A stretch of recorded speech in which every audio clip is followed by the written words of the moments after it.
had a mentor when I was probably, I don't know, 30, call it. And he said, listen, man, like, this is it. If you want to build a company and you want to get wealthy, this is what you do. Work your ass off for 5 years and never quit and set the conditions to where you can grow a team. Boom, done. Like, that's it. And I think that's really like, my financial freedom doesn't come from me. My financial freedom comes from, and I'm going to talk not in dollars, but human capital. I am Christina Suter, and this is the Real Estate Breakthrough Show, where we talk about the reality of real estate, the mindset you need in order to face the reality of what it is, and tips and tricks to get you moving forward in investing. I am your host, Christina Suter.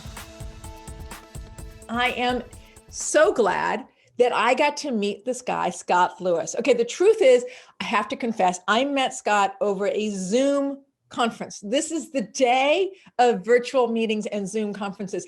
And Scott was on a panel of multiple people, but Scott stood out to me.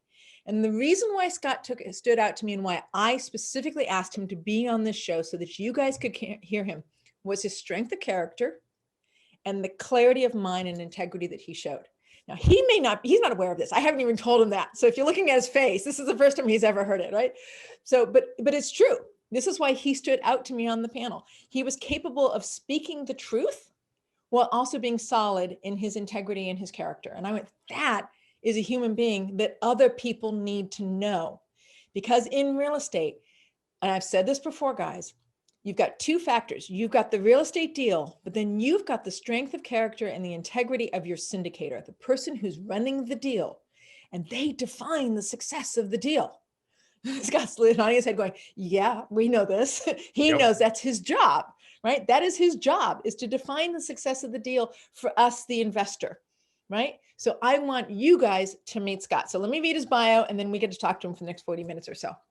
All right. Scott Lewis is the co-founder and chief executive officer of Spartan Investment Group. Yes, I said Spartan, like the good old Spartans of old, the Spartan Investment Group, LLC. To date, SIG operates over 5,500 storage units, 200 RV pads, has completed 11 million in development projects, has 115 million more underway. I did say 115 million, guys, so that you get a sense for his pedigree, and has raised over 24 million in private equity. Sorry, I got that wrong. 42 million in private equity. As the CEO, Scott is responsible for the strategic direction of the company and ensuring it aligns with SIG's mission to improve lives through real estate. Okay, guys, so I met Scott on this virtual platform. I got to hear him talk as a panelist, right? Okay, Scott's cool. I like him. I like his sense of character. I like where he comes from. I then go to his website and I go, improve lives through real estate. I'm like, now that is cool. Because in my mind, that's where real estate needs to go as a field. This is not about selling people, guys. This is about improving lives for everybody, ourselves and others. So I appreciated the mission. It only cemented my desire to invite him. In addition to Spartan, Scott is also in the U.S. You are actually also in the U.S. Army Reserves currently, and a combat vet. Scott graduated from Michigan State University with degrees in chemistry and marketing, from Catholic University with an MS in management, and from Georgetown University with a certificate in project management. In his free time, Scott enjoys spending time with his wife. So he's taken, guys, no matter how cute he is, you can't have him. All right. He enjoys spending time with his wife, Lindsay, mountain biking, skiing, and chasing their Jack Russell Terrier around the yard. All right, Scott, welcome to the show. Thank you. Super stoked to be here. I'm super stoked to have you. Like I said, Scott, so I've given the bio, okay? There's some juicy bits in there. People get a sense for why you're an expert in the field and why they should consider listening to your words. But let's hear a little bit more of what's the truth of your background in real estate and what got you here today? Yeah, so I've got a little bit of a windy path on kind of how I got here. Okay. My interest in the built environment, and I'll call it an interest and not a love for a reason, and I'll kind of get to that. Okay. Started when I was in high school. I framed houses. I always liked to be outside, and I thought it was super cool to go from basically a hole in the ground to someone's home with a lot more work. in about 6 to 7 days. The basic structure was there. I did that all the way through college. And then when I left college, I kind of left real estate. I did buy a condo in Chicago in 2005. That condo is up for sale today, probably going to take a $20,000 loss on it after 15 years. Yeah, that happens. So not a fantastic investment. I have had a tenant in there for 14 of the 15 years. Okay. So Cash there's flow. that. Nice. So it was consistent performer. Yeah, it's same tenant. Exact same tenant. So we had this kind of unwritten rule. I don't talk to you. You don't talk to me. The rent shows up. Don't bother me. And we're going to have a good relationship. That's been for 14 years. So lovely. All of the like residential, folks that are listening to your podcast are rolling over on their couch right now in my management style of my one rental property.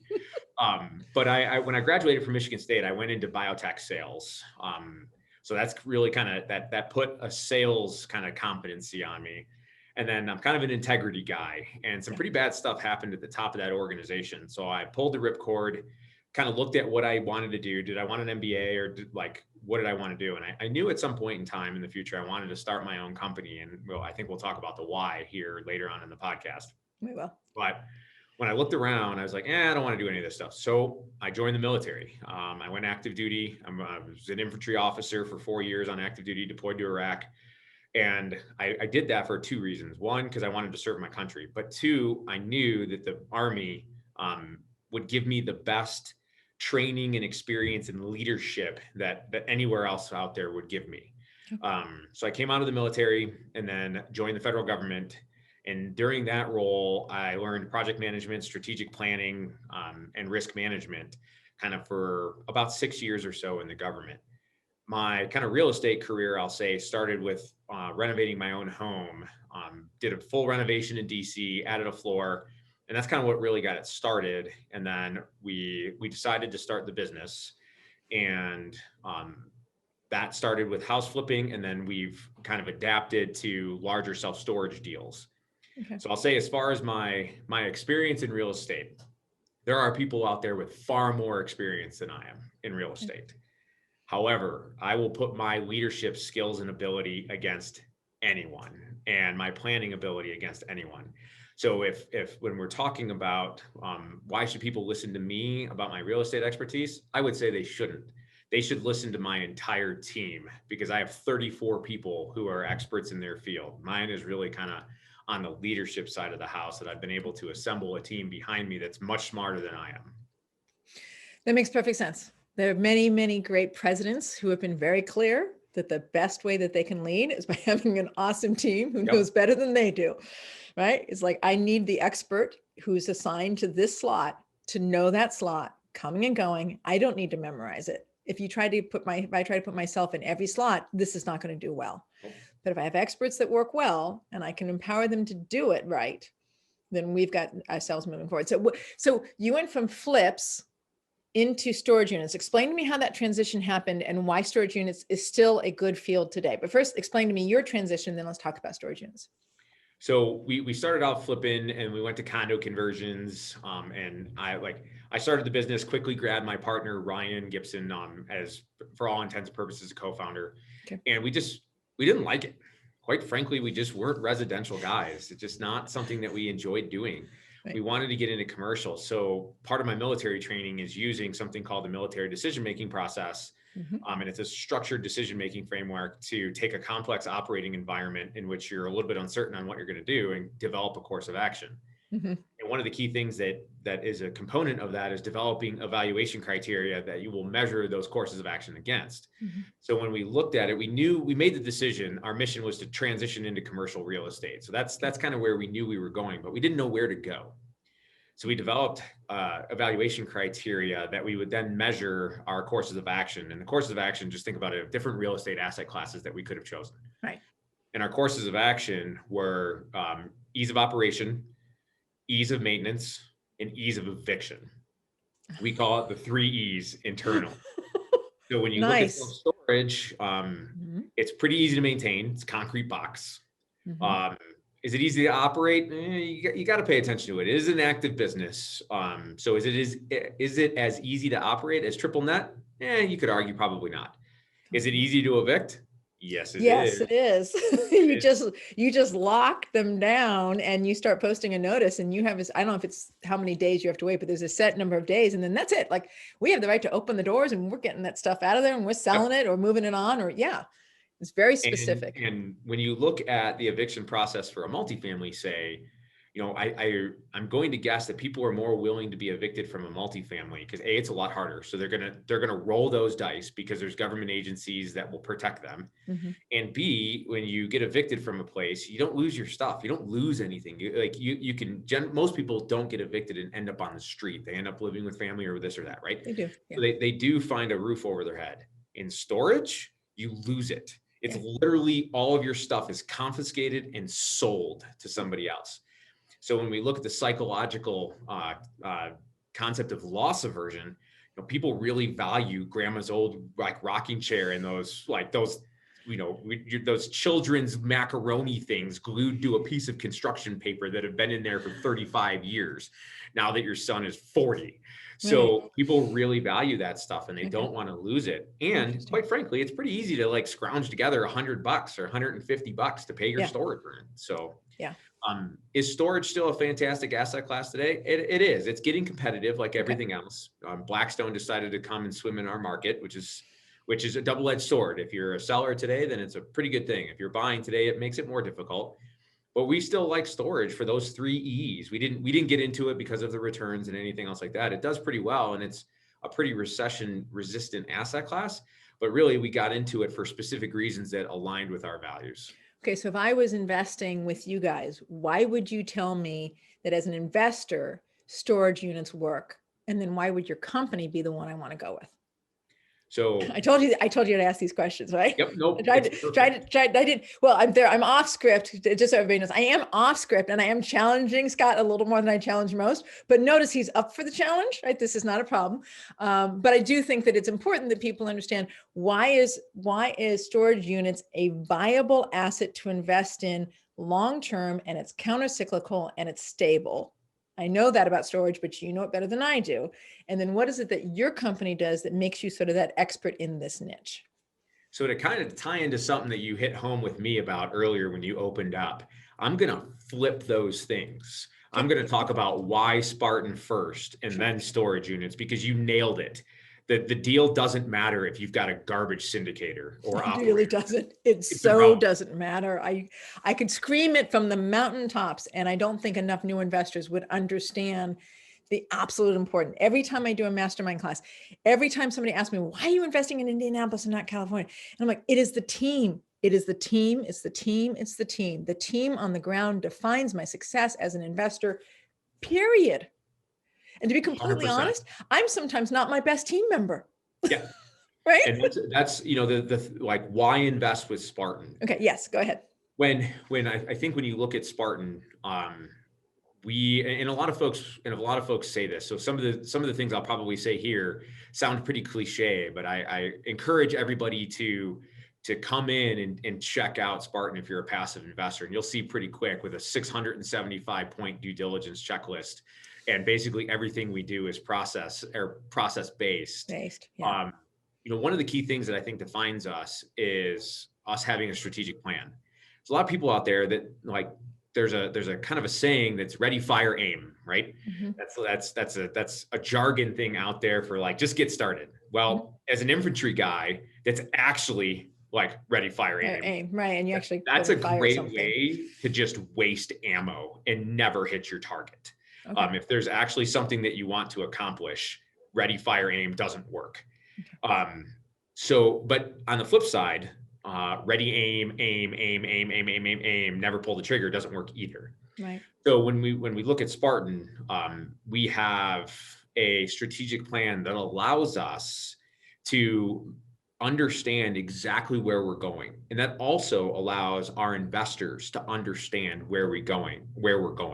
They can read the plan and they can see do I want to be a part of this team and do I understand where they're going?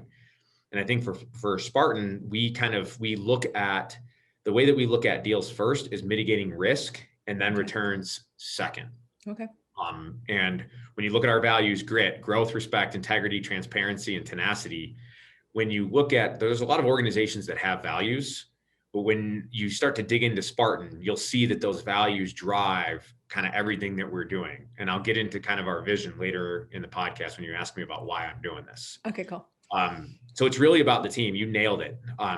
We have a lot of tangential experience. Like I said, I'm probably not the best real estate investor, but I've had actual training and expertise in strategic planning, project management. I'm certified. I taught master's courses, and our planning is some of the best. My co-founder, Ryan, is a commercial airline pilot for Delta. Pretty checklist based, right? So there's not things that are missed. We don't fly by the seat of our pants. Right. So I'll start plugging Spartan. No, it's good. It's good. No, it's good. Well, and it is really important because there are one of the difficulties, right, that I've seen newer investors struggle with is, oh, this person's so charismatic, right? They seem to speak in such fancy and big words, and they talk about huge returns. And I'm a little like, oh, okay. Some of those are red flags for me. Not the charismatic part. Everybody's allowed to be charismatic. Let's be accurate, right? Everybody's allowed to be charismatic. And you need to be a certain amount charismatic for people to notice you in order to engage them in the conversation called, I have something that's good for you. Yep. Right? Just got to bring them up enough to say, let me show you what I have that's good for you. And if it really is good for you, then let's do this. Right. But at the same time, it's like, if they say 20% returns, I'm like, that actually, I'll have the conversation, but it actually makes me more engaged in my due diligence, not less engaged in my due diligence, right? Standardized returns, I feel better with that. I feel like I understand that the syndicator, the expert that is running the deal, because I'm not running the deal, I'm just doing the due diligence. The expert that's running the deal is grounded in an understanding of what the asset can actually perform at. And if you're overpromising, it probably means the deal's not very well organized, and or the syndicator has been drinking too much of their own bathwater and hasn't really challenged themselves to ground into what the asset can perform, right? So that's my thinking, right? That's my thinking. So so it's good to know what your strengths are, and it's good to talk to, we're grounded. That's what we do. That's our niche. That's our stick. And that's what you can count on us to do, is to be grounded and process oriented. 100%. Okay. And as far as storage goes, I mean, it in good times and bad times, it performs pretty well. People love their stuff. We're starting to see some vacancy coming up a little bit because of COVID stuff. So we can't say that we're completely insulated because of COVID. Up until maybe about a month ago, we hadn't seen much. And I'm going to guess as soon as the government starts doling out the coins again, it'll probably slow down a little bit.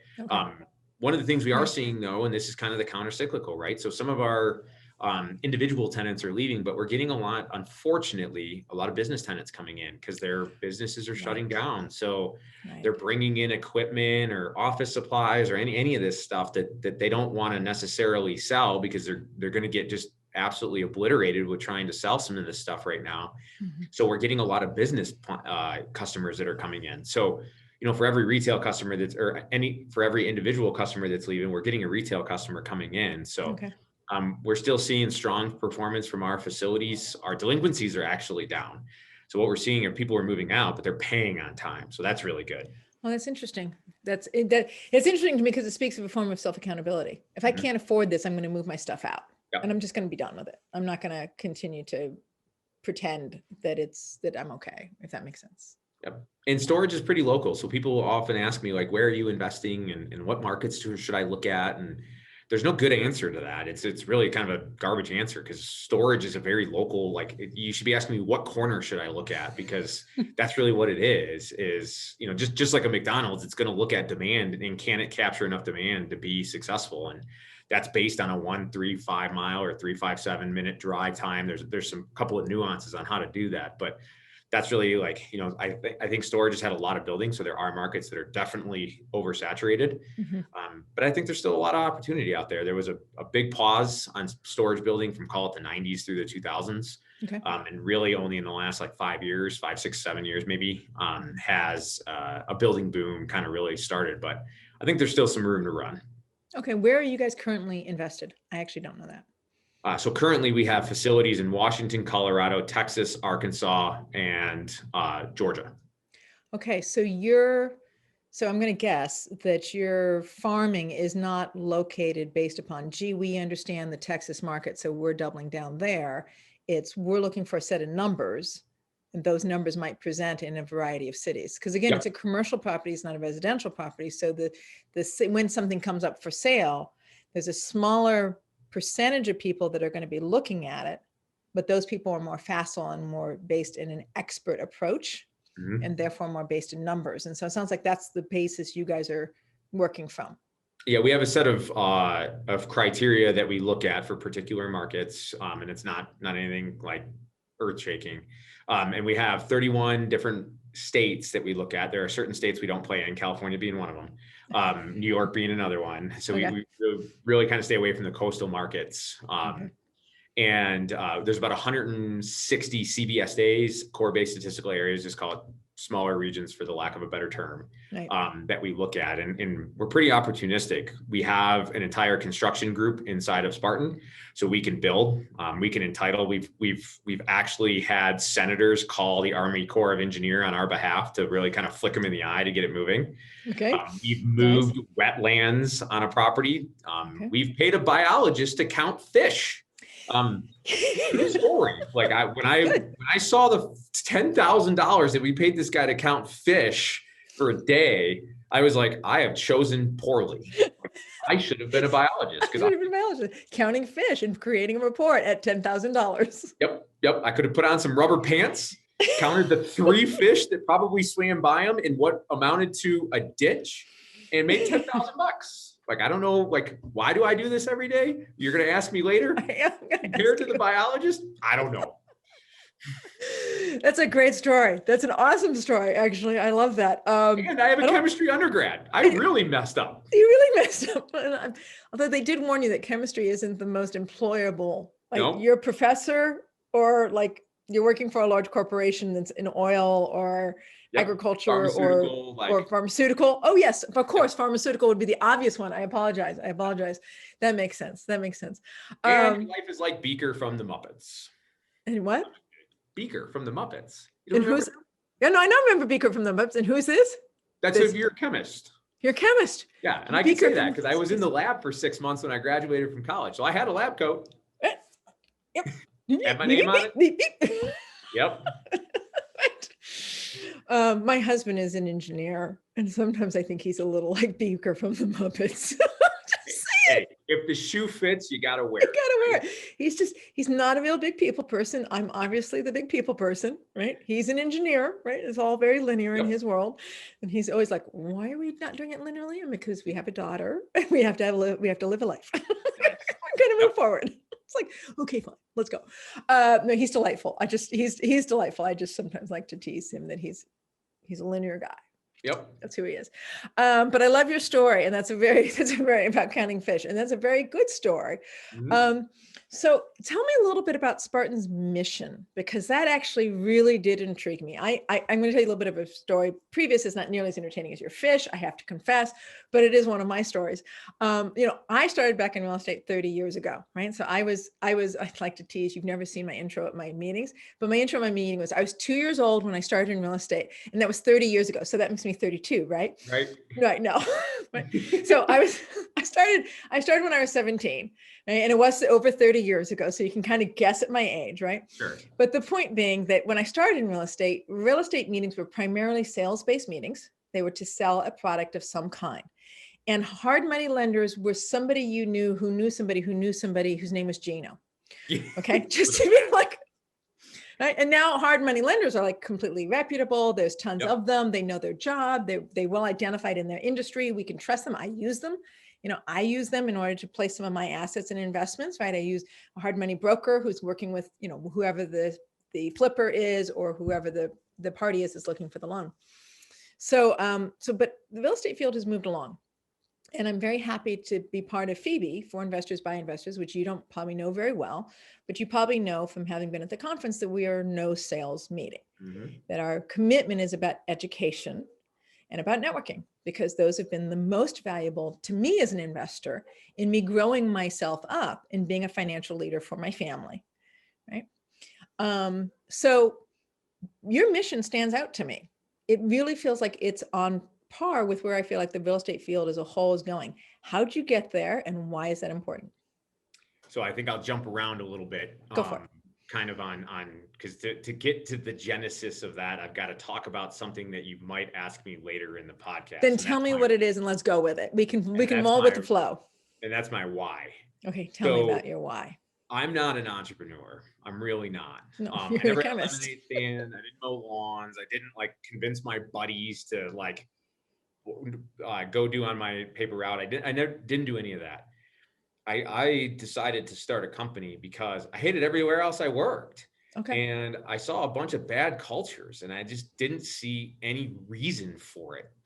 I'm a student of leadership, as I mentioned, and I've got a master's in leadership as well. And one of the things that we talked about in there was McGregor, theory X versus theory Y. Theory X, workers are garbage. They like will slack off. They need to be like monitored all time, like hourly, like call it, very, very manufacturing, very kind of industrial age thought processes. Theory Y, very knowledge age, like workers are self-motivated. They want to have a good job. They want to have a sense of purpose.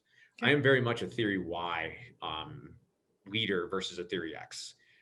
At Spartan, we always have worked 2 days remotely on Mondays and Fridays.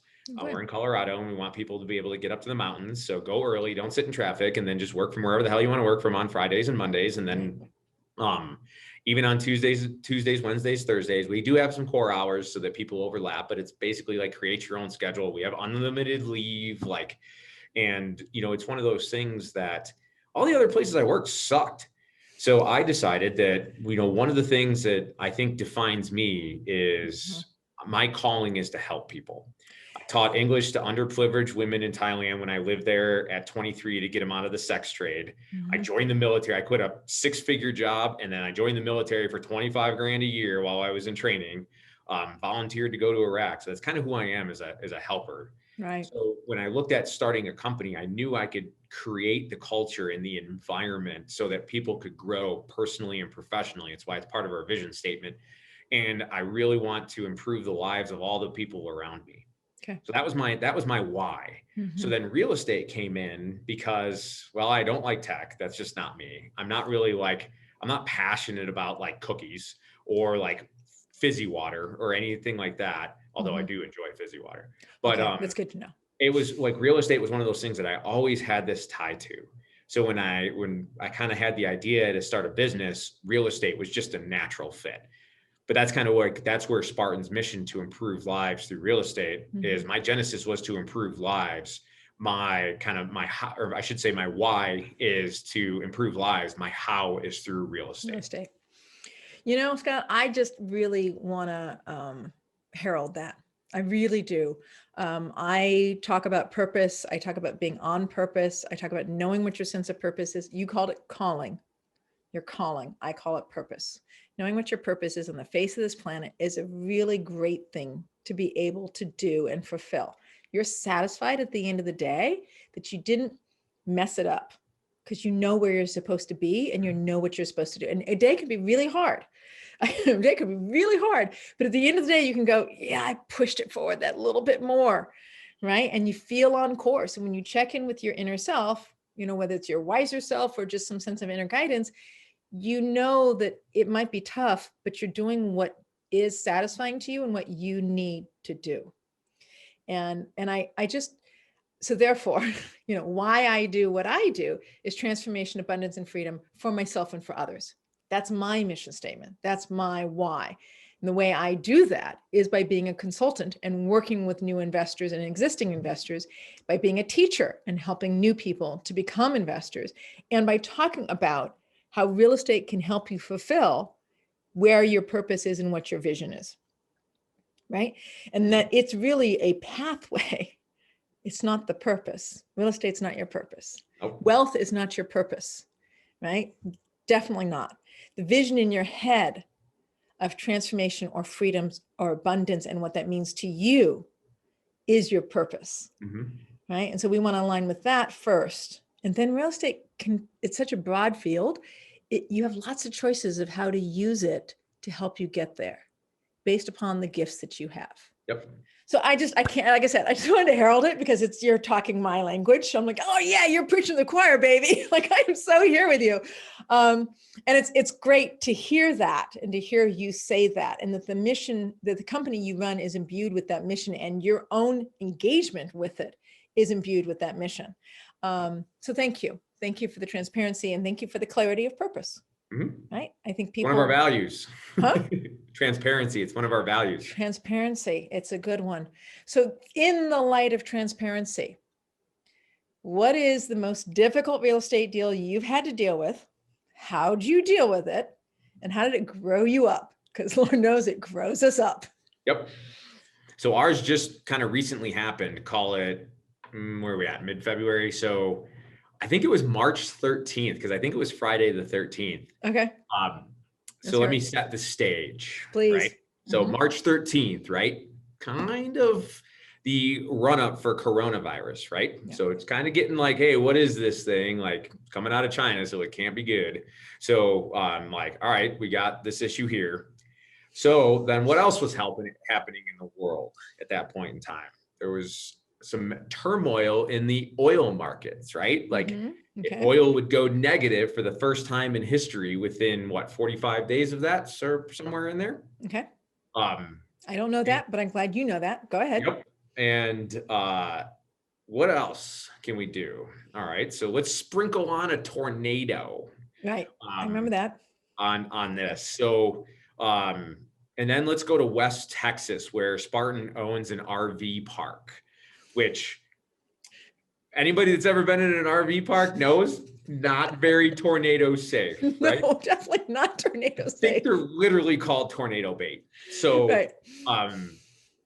On March 13th, I got a call from a manager of an adjacent RV park telling me that ours got hit. We were in the process of like restaffing it. So we didn't have anybody on site at that time. Right. So get the call, hey, your park's been destroyed by a tornado. Sprinkle on some pandemic just for fun. Oh yeah, just for fun. And then oil, and this is in the Permian Basin in Texas. It's in like the #1 oil producing place in like the United States. That's how the pieces all pull together. Got it. Yep. So here we go. RV park, not very infrastructurally sound. Tornado, pandemic, oil going negative for the first time in the history of oil being tracked. Perfect storm. All at the same time. All perfect storm for this RV park. Yep. In West Texas. So we get the call. Hey, park's hit. Okay. So, one of the things that, I always, for folks that are looking for veterans, one of the things that we get taught is how to deal with some in kind of a bad situation. Yeah.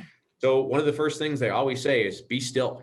Don't do anything right out of the gate, because when a tough situation happens, your first reactions, your first comments, your first thoughts, always wrong. Always.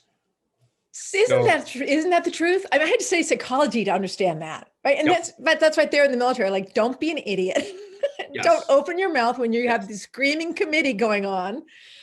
Continue. I interrupted you, Scott. I apologize. No, it's exactly right. So take a pause. Kind of like in the infantry, we had a saying: take an knee, face out, drink some water. It's kind of a metaphor for just like collect your thoughts before you do anything. And like, once you do that, you can rely on your training.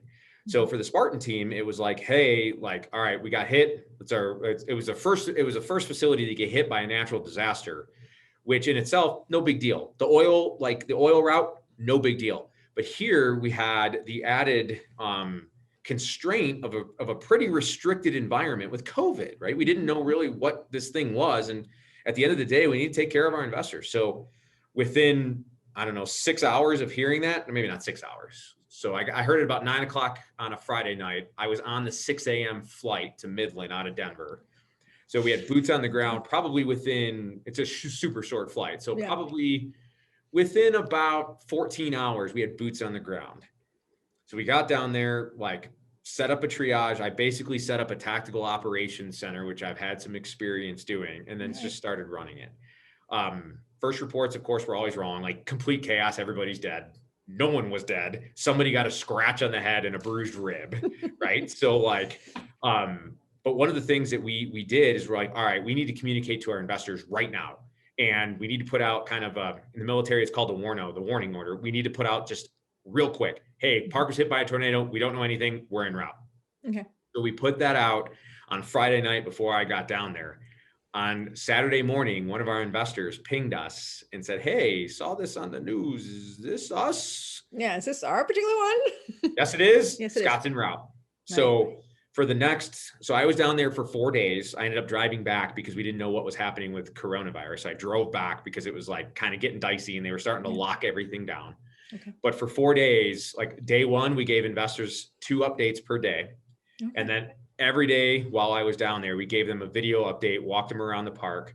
We created a contingency response plan. So that was really like kind of a disaster recovery plan based on 4 phases of an operation that we go through to actually return the asset to where it needs to go to. So that was something that we developed and kind of learned through that down there.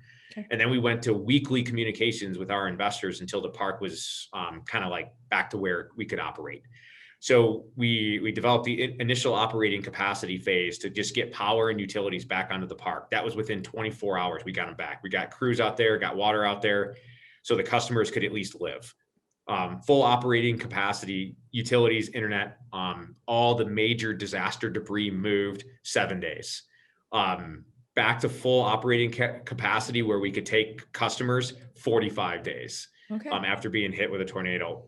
Back to producing returns, super small returns because of the oil, but 90 days afterwards. So that was one of those things that we really had to dig deep and come together as a team because I was boots on the ground, but I needed to rely on all of the experts that were behind me. Because as I mentioned, my expertise is not in real estate, it's in leadership and probably call it crisis management. And really was able to rely on my team back at the headquarters to move all of the logistical things that I needed them to move to get the park back up and running. So that was probably the kind of this sucks. And we're really in came together as a team. Right. What did you learn? What did you learn for yourself, whether about yourself or about the active leadership? So, for me, it was really one of those things I hadn't been in. So when I was in the National Guard, we responded to some hurricanes, this and that. So, but it had been a couple of years since I was away. I'm still in the reserves, but I'm kind of a staff officer now as I grow in rank. So I'm away from kind of the front lines. So when you're away from the front lines, you learn, you kind of forget some of the, first things first, like make sure you have an accurate assessment of what's going on the ground. And that experience kind of reinvigorated that for me. And I had not had a personal catastrophe such as that. It was always in the military, so there's a lot of other planners around. So that was kind of it was really kind of a reinvigorating for me. And it was, hey, we need to do a little bit more contingency planning here and have some more plans in place. So we have the 60% solution that we can execute immediately versus having to build that when we get down there. Okay. I'm going to guess, but you may not say it. You may have been too humble to say it. I suspect it also continued to confirm for you your honest, not trying to blow your head up, but your authentic understanding of yourself as a leader, and that you're still capable of stepping into a crisis situation and implementing the skills that you've been studying for years. It did. 100%. It was one of those things that, again, I'd been away from the front lines for a little while as a field grade officer. So kind of stepping back into, I definitely had to dust off some of my old, tactics and techniques that I would have used as a platoon leader or as a company commander in the military that I definitely had to dust off. And I'll be completely honest and transparent here. It felt pretty good to kind of get in the mix again. That's what I was getting at. So it probably felt really good to go, yes, I'm actually being challenged. There is, not to underestimate it, running your own portfolio or running a larger portfolio like you do is an ongoing challenge to your leadership. And it requires daily, weekly leadership control. If nothing else, just pure focus. I looked at it today. right? Like just, it didn't slide out from under me today. And some days it does slide out from under me. I have to confess, some days it does, Yep. right? But hopefully a week later, I'm like going, oh yeah, that slid out. Okay, let me see what I can do here, right? Just because, I'm human and probably not quite as single focused as you are. I am female. I am multi-aware, right? Sure. So, but okay. So, but then there's this, like, I'm in the situation and I stepped up to it. Right. And I found myself and I found my greater focus and depth to be able to stand in the middle of the storm and make a difference Mm-hmm. and know that I did make a difference.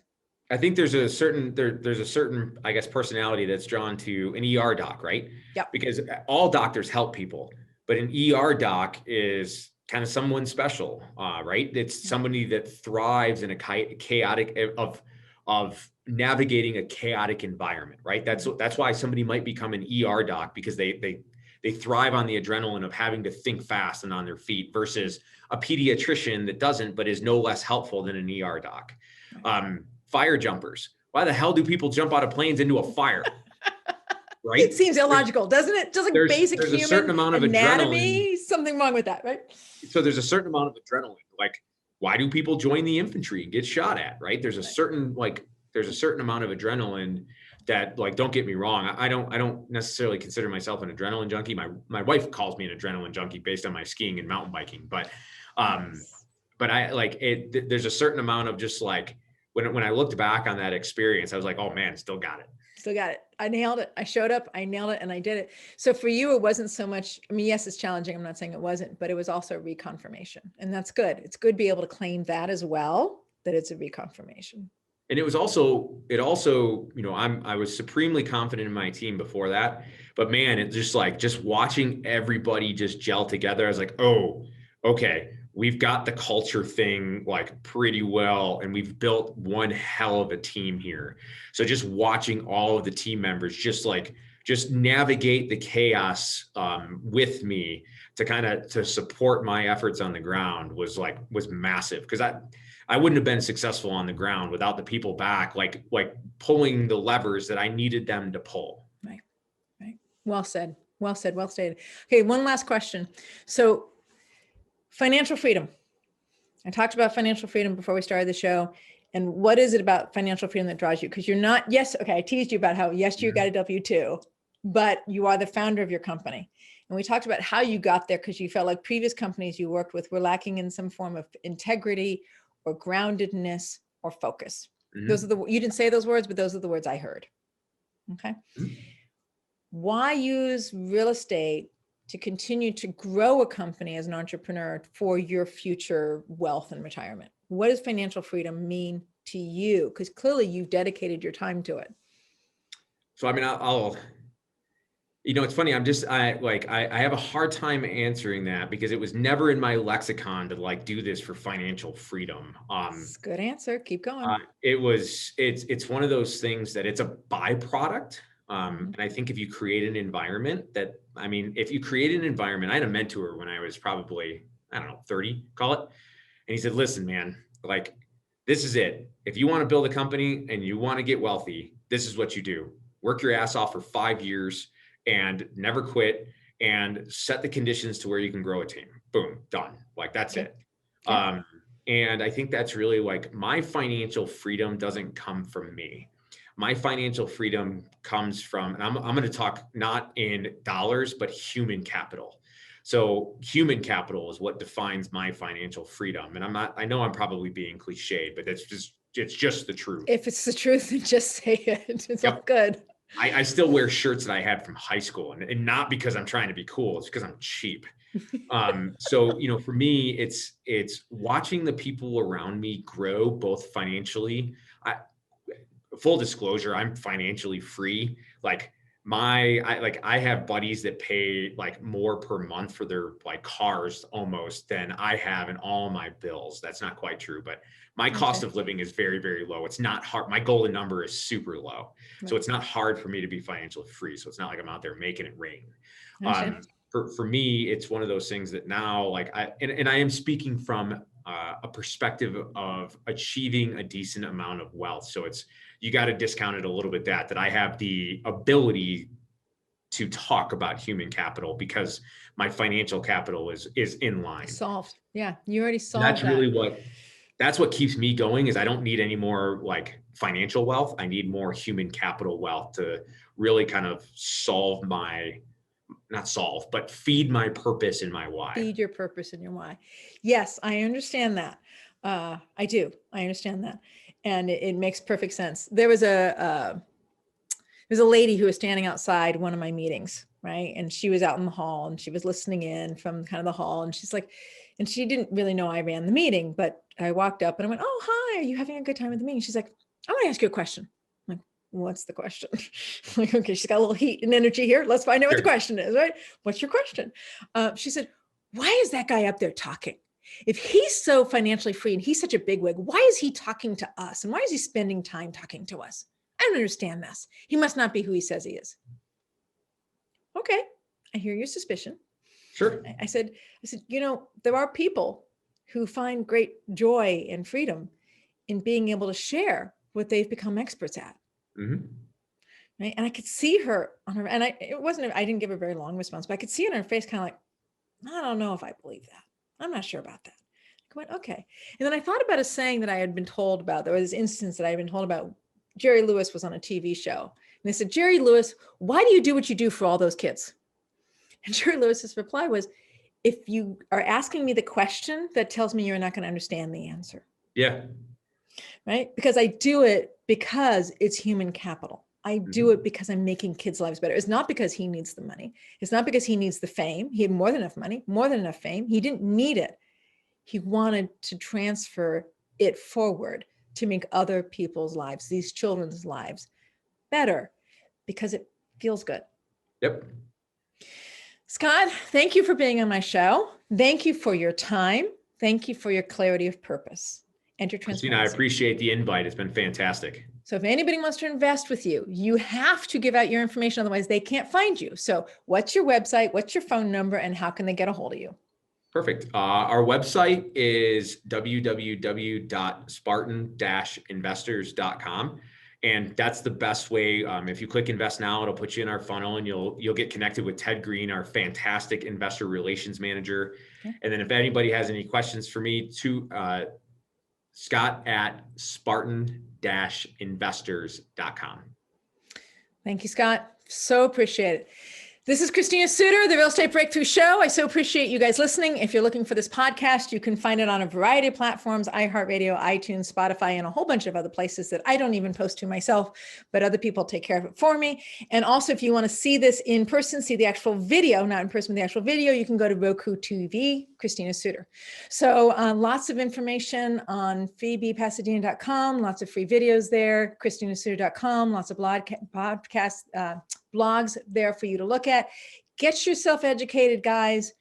I'm here to help educate you. Scott's here to help educate you. We're here to help make it better for you guys as you grow forward as real estate investors. Thank you so much for listening to Real Estate Breakthrough.